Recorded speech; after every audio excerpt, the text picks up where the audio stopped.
Greetings and salutations, my dear pipe pals. How y'all doing? Well, it's me, old gruffy, scruffy, holy smoking pipe padre, taking a few days off and making a video. What else? Okay, well, I am smoking a cherry wood, and in this cherry wood, I am smoking some cherry tobacco. Boswell's Cherry Smash. So you can get that there. Is that going to work? I hope that's going to work. Okay. Let me go in here for a minute. Get my cup of coffee. Not bad. Not bad at all. Okay. Let's just hope you're doing fine. I'm like I said, it's Wednesday. I'm taking some time off before everything gets started in high gear. And as I told you in my last video, I had a hankering for some cherry tobacco. And Boswell's, can't go wrong. Probably had this about, and again, I have to, this is basically, it's not really a tobacco review, but it kind of lends itself to that. My, this is good. I got a message from Powell, from Polska, Dzień dobry. And he simply asked me, well, what's your favorite tobacco? And, you know, I'd have to say, I'll probably do. Let's just go through it, shall we? Again, I have lots of tobaccos. I'm blessed, and a lot of these are unopened. Most of them are kind of unopened. Now these are opened. The Frog Mortons are opened, I think, but most of them that you see here, they're pretty much. They're pretty much not opened. Let's see here. Got some good mason jars. Now the problem is, and I don't know if this was, I don't know what that is. But my favorite all-time tobacco at one time, and I guess it still is, I just haven't had it in a while, is this rather foreboding mixture. You can see that with the glare. There we go. Those little, looks like from a peat bog or something. Pirate cake. And they look just like that. Just like a little tobacco brownie.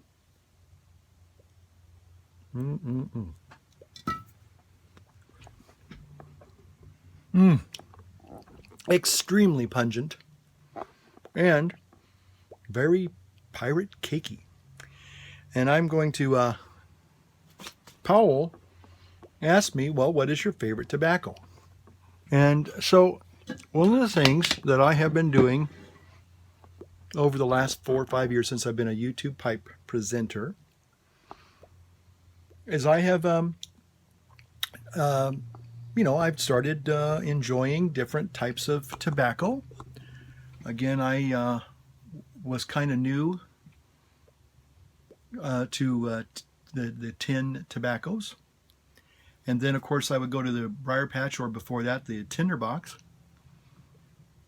And I would buy the bulk tobaccos. Again, they had, these bulk type jars, as they do in the Tinderbox and at Briar Patch. Very similar. And they stock them with fresh tobacco, and then people usually buy them out pretty quick, and then they refill them, and that's just the way that goes. These dang these particular tins are not good for long-term storage. If you're going to get something and you're going to be smoking on it on a day-to-day basis, they're okay. It has a seal, but it doesn't have the pressure seal like a mason jar, and that's what you really want to do, because the mason jar will keep it almost indefinitely especially if you cellar it correctly. Cool, dry place. It'll be there for a long time. So I would say, tinderbox, not tinderbox, but pirate cake is definitely one of my favorite, all-time favorite tobaccos. It is definitely in English, and it's not for the weak at heart. Okay, so if you are somebody you like or has tolerated your pipe smoking up until now, if you really want to test your relationship, fire up some pirate cake. And one of two things will happen. Either one, they're going to love it like you do, or else you're going to be divorced. Or at least separated. Yeah, legally separated, maybe. I'm just kidding. But I have been told by people who said, well, you said this pirate cake was really great stuff, and blah, blah, blah. Well, my spouse hated it. They told me I could never smoke it in the house, and they banished me from the house. Anyway, just saying. So if you got some in-laws that are visiting longer than they should, and they aren't taking the hint, just go into your favorite living room and fire up some pirate cake, and I guarantee they will be gone within a few minutes. or they will become your bestest friend in the whole wide world, and then they will smoke you out of your pirate cake. So it could go two ways there. It could go two ways. Anyway, I've had a hankering for some cherry tobacco, and I found this cherry tobacco, and I also found some cherry tobacco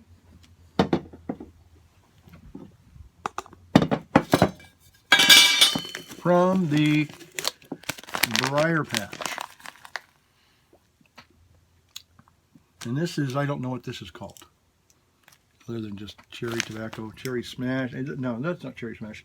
Oh, very cherry. Now, when I first got this, it definitely had a very, very, very perfumey cherry aroma. Very cherry is really very, very cherry.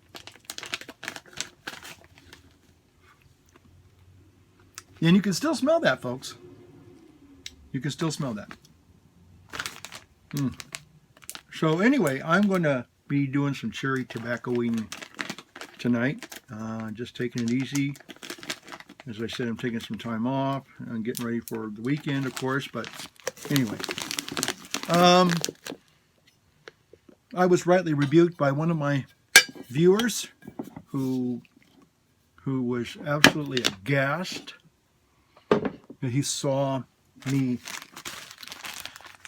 preserving, quote unquote, my rarest essences in just Ziploc bags. I was thoroughly rebuked, and rightly so. So anyway, so as part of my vacation, I'm going to try and properly cellar some of these things. Some things I'm not going to smoke for a while. I'm going to try to cellar those properly. And the other ones, I'm just going to make sure they're in a quick rotation so I can go through and finish them off.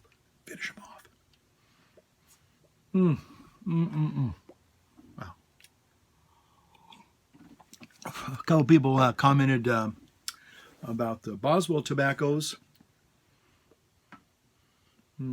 Somebody said I introduced them to Northwoods. Well, you can either thank myself or Jay, good old Jay Digsex. I always loved his name.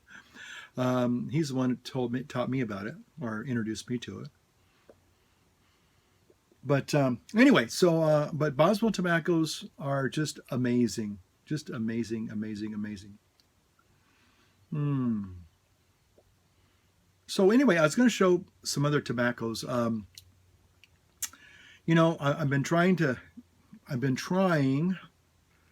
work on my collection and restore it myself this time. And so I've kind of decided and I don't know how this is all going to work. I went ahead and invested some money in getting a turning wheel and some buffing pads and the buffing compounds. I know that if I can set it up right, I should be able to successfully, start buffing out my own pipes again. The only thing is, for some reason, it's just more of it's kind of a wood shop kind of a tool. You can't really keep it inside your, it's because you have to have ventilation when you do it because of the rubbing compounds and the dust and all that. So I'll probably set up something outside. I got a little dust mask and I got the face goggle and all that, which is all fine, but you all need that when you're going to be doing high-speed polishing stuff. And if I take my time, get reintroduced to it, I'm reasonably confident that I can probably now start buffing up my own pipes again. And it's just, the thing is that if I have to move, it's like lots of things that you just can't jump into it. You have to, again, I got to get the right pads. I've been watching a lot of good videos. Hold on a second. Again, I want to thank some people out there. Let's see, a good Matches 860. He really knows what he's doing. A guy named Bradley from Stuff and Things, or Things and Stuff. He was talking about using some specialized pipe waxes and cleaners. If you don't have an actual,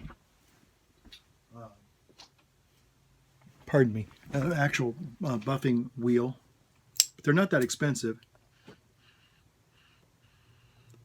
So anyway, and there was a couple other guys. One guy had some microfiber sticks, and he kind of buffed up his pipes and used some mineral oil or some obsidian oil or something like that. Anyway, the thing is that I really, one of the things, and there was even a lady on there who also talked about polishing pipe stems. Seemed very knowledgeable. But the thing is that part of me is I like my pipes, and I like them to look nice. But the problem is, when I start using them, then obviously they get used and oxidized, and the nice wax comes off in your hands eventually, and all that nice shine and gloss is gone. And like one of my pipes, let me see if we can get this pipe out here. Well, I can just show it to you here. It's in the rack. This is a beautiful Danish freehand. I think it's a Ben Wade. Yeah, here we go. This is a gorgeous pipe. But it's all oxidized. Look how ugly that is. That's hideous. And luster on the wood is all... But if you shine this thing up and clean it up, it's going to be a work of art. This will be a real joy, a pleasure to smoke. And in fact, when I saw this, I said, man, this is a beautiful pipe. And it was gorgeous the day I bought it. But it's sort of like buying a guitar. It's tuned when you bought it, but they go out of tune, and you have to know how to tune them up yourself. And there are little gadgets you can buy that help you to learn to do that. But you got to invest. You got to invest some time and some money and some patience to learn to do it. But if you buff a guy's pipe, he can smoke it for a day or two. But if you teach him how to buff his pipes and clean them, he can smoke for a lifetime. There you go. Okay. So anyway, that's one of the things that I wanted to just briefly talk about. So I'm getting all the accoutrement, the buffering motor, the actual motor thing will be here tomorrow. I've already got some of the pads. I've got some of the, I think I got all the buffing compounds. I actually could probably play with the Dremel tool, because I think I got both of the two necessary buffing compounds, the white diamond and the carnauba wax. Yeah. I could probably play with the Dremel tool and see if I could restore that pipe and just see if that works. But I don't know if I have time to do it today, because I'm making a video for you today. Yeah. So anyway, another thing is I was going to show you some of my tobacco collections that I have kind of just, these are like almost like doomsday tobacco things. You know, the last, you know, if I ever had to hit the road, you know, like say there's some horrible disaster or there's some third world war, you know, if I had a couple hours to say, okay, I'm going to pack these and these things are going to take. This is kind of like my box that I have. Here's a bag of goodies. I know these are all unopened, by the way. Some signature blend, W.O. Larson, which I love. Got some Orlick, unopened. Oops. Uh-oh, that lid just came off. Some beautiful matches. Matches. No, it's not 860, but there are matches. Some Bagpiper blend. There's good stuff. So, anyway, there you go. And then I got some Stonehaven unopened. I think two pouches of Stonehaven unopened. Nope. Actually 3. Very rare essences. Vulcan Sobrani was making a comeback, and I got a few of those. This was sent to me, I think, by someone, I can't remember, maybe Herminator, perhaps. But it's unopened. And I also had, I even have some more pirate cake, except these are not broken up yet. And then somebody sent me some rope tobacco.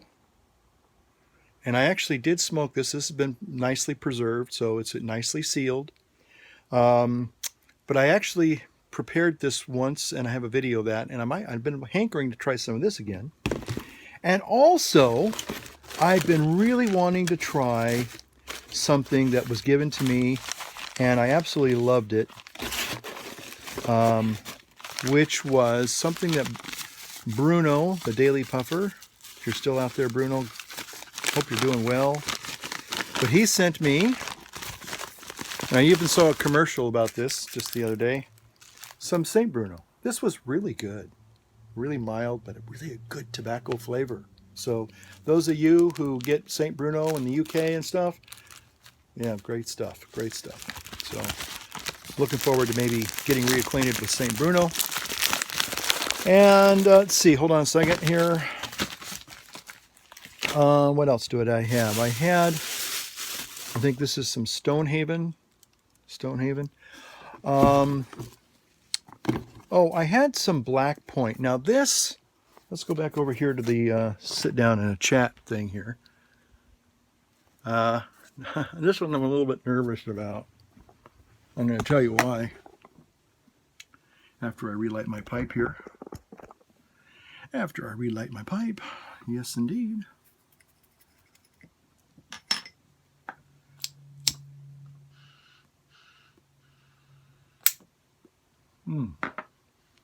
Cherry Smash by Boswell. Okay. This is a very nice English. I think Yogi turned me onto this. So Yogi, alles klar. But this particular tin, and I thought it was unopened, but it actually was opened. I opened it and, you know, it seemed okay, except, and I already threw it out. I should have saved it just to show you guys. There was a little teeny pin-like feather at the top of this. I thought maybe a baby bird had nested in this and died.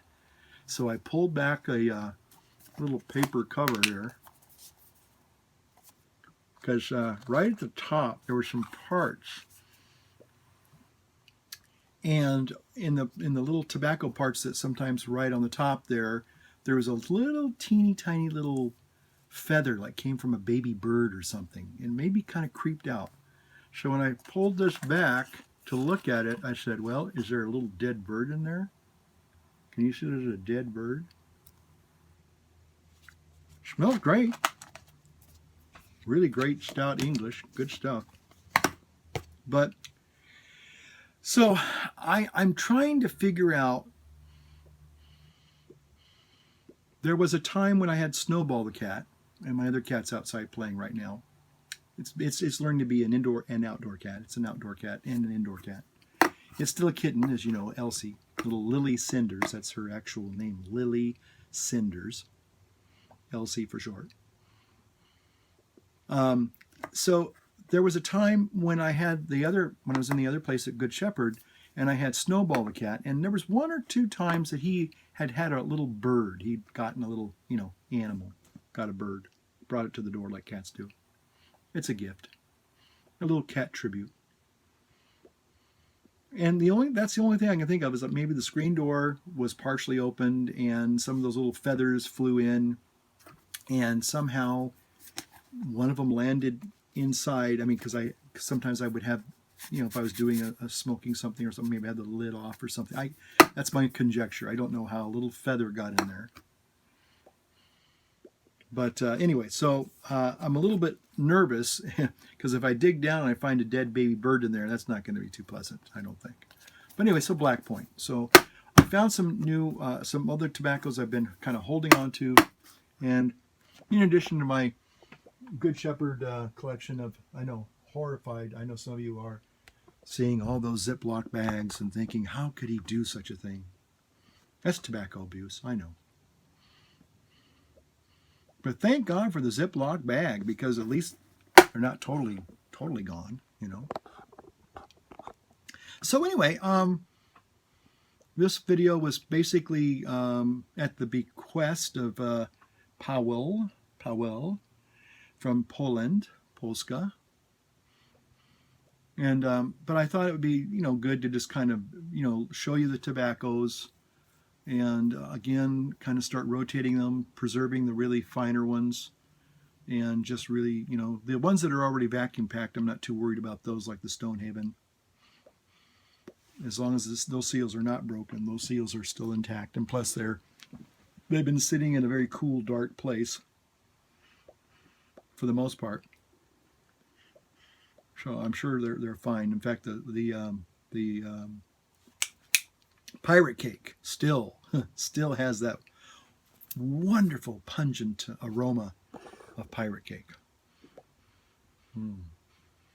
So anyway, that's all I'm doing. I'm trying to get ready to take better care of my pipes and enjoy them. Many of you who are inveterate pipe owners, as well as smokers. For example, Dunhill Man UK, he was the first one that I was always amazed that all of his pipes, every time he had a pipe, it looked like it was like brand spanking new. And I began to realize that that's not an accident. He's one of those type of people that lovingly will spend a lot of time keeping his pipes looking like they're showroom brand new. And he's also been able to restore pipes, and I haven't been able to watch any of his videos lately, and I don't know if he's ever done any restoration videos. He's talked about how he has restored pipes, and I think he would show a picture of what it would look like, and then after it's been beautifully restored. But obviously I believe himself is doing all that. So that takes a bit of knowledge and patience and fortitude to see that process through. Now, it's not once you kind of figure it out. One of the things that I originally did, and I realize now I'm not going to do that again, is you have to have separate wheels for the separate polishing compounds. You don't mix your white diamond with your carnauba wax. That's stupid. Or you don't mix the, I think the first one is called Tripoli. If you have it really bad, you start off with Tripoli, which is kind of a reddish one. And white diamond is the white one, obviously it's white. And those are two completely different buffing wheels. You don't mix the two compounds. I think I did that, and that's how I burnt that one Joby, because I was doing something stupid. So anyway, I was watching another video, another guy, and he made it very clear that this is what you need to do. And he took a stem that looked really, really bad, and within about a couple of seconds, it was lustrous. It was just showroom new. And it didn't take it very long. It just, he put it on the buffing wheel, just touched the one compound, got off the most of the oxidation, then he did the other compound, brought it up to a really nice shine, and it looked like it was brand new. He had an extra tool that he used to hold the pipe stem, which I need to figure out how to make that or replicate something similar to that. So anyway, but it's a process, it's a learning process.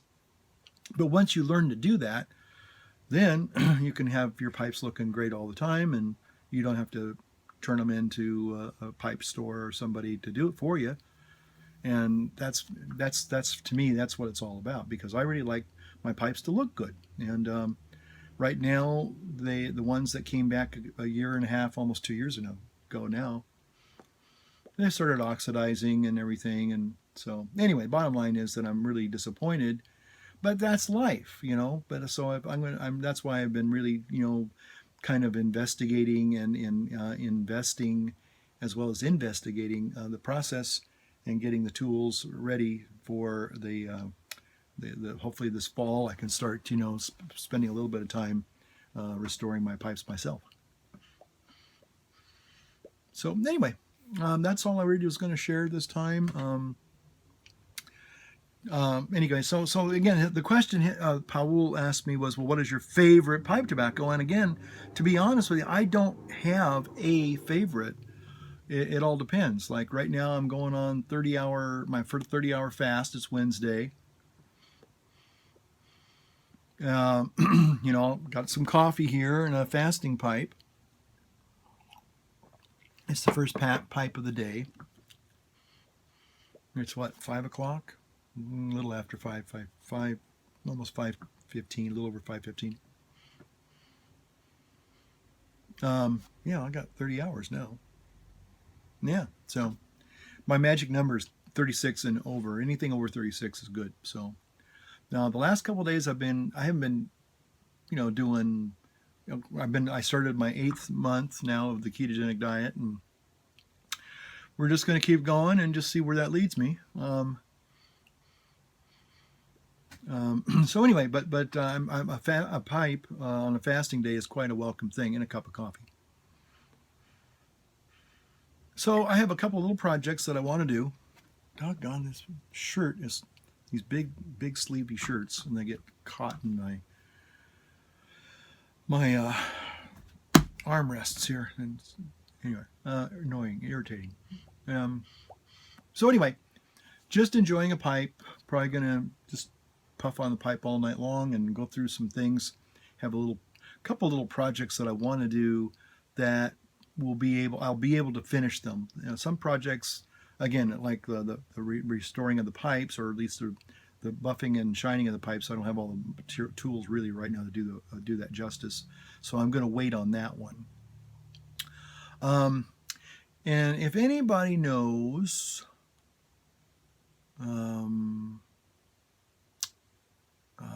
about Meerschaum pipes, and if there's any special way to, I mean, you'd have to be very, I don't think you can buff out a Meerschaum pipe. I don't think that's something you want to try and do. I've never tried that. I don't think I want to try that.